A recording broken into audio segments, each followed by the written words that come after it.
नमस्कार, आर.पी. किचनमध्ये आपलं स्वागत आहे. तर मी आज शिल्लक राहिलेल्या वरणापासून रेसिपी बनवणार आहे.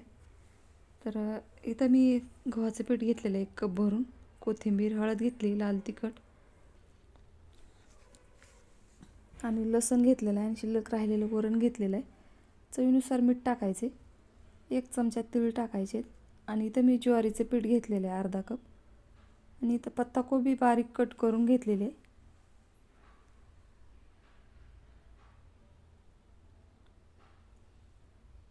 तर ही रेसिपी एकदम खमंग आणि चवदार अशी आहे.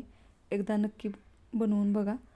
तर इथं मी 1 कांदा घेतलेला आहे बारीक कट करून, ते पण ह्याच्यात टाकलं आहे.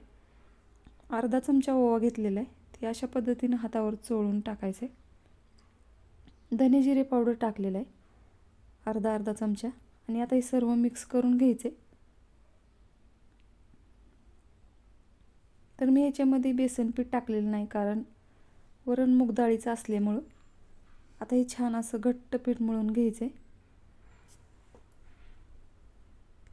तुम्हाला माझा व्हिडिओ थोडा जरी आवडला असेल तर प्लीज व्हिडिओला लाईक करा, चॅनलला सबस्क्राईब करा. सबस्क्राईब केल्यानंतर बेल आयकॉन प्रेस करायला विसरू नका. ऑलवर क्लिक करा, म्हणजे माझ्या प्रत्येक व्हिडिओचे नोटिफिकेशन सगळ्यात आधी तुम्हाला येईल. हाईप या ऑप्शनवर क्लिक करून जे काही पॉईंट्स असतील ते द्यायला मात्र विसरू नका.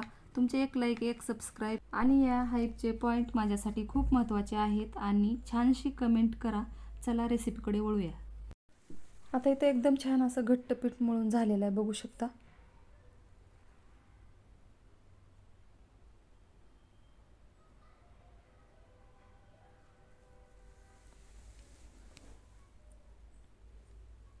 आता इथं पोळपाट घेतलेला आहे आणि याच्यावर 1 कपडा भिजवून टाकायचा याच्यावर.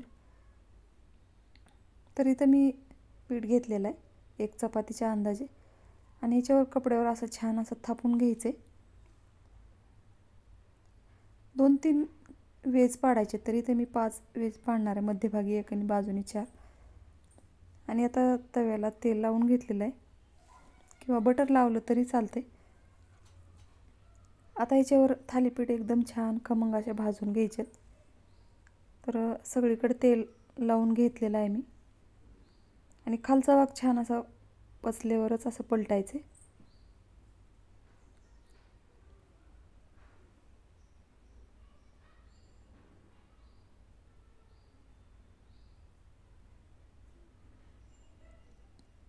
आता सगळीकडून आदर करून घ्यायचं आहे चमच्यानं आणि पलटून घ्यायचं आहे थालीपीठ.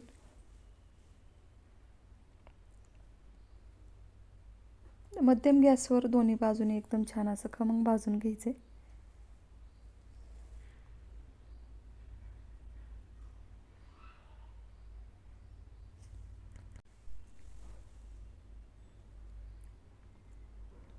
आता इथे छान असा पराठा तयार झालेला आहे, बघू शकता. तर अशाच पद्धतीने मी दुसरा आणखीन पराठा भाजून घेणार आहे. तर शिल्लक राहिलेला वरणाचा आहे असं समजणार पण नाही. एकदम छान चवदार अशी रेसिपी आहे, एकदा नक्की बनवून बघा. आता ही पण पराठा एकदम छान खमंग असा भाजून झालेला आहे, तर बघू शकता. आता ही दहीसोबत किंवा शेंगदाणा चटणीसोबत तर खायला एकदम चवदार लागतो. माझ्या चॅनलला सबस्क्राईब करा, लाईक करा, शेअर करा. व्हिडिओ बघितल्याबद्दल धन्यवाद.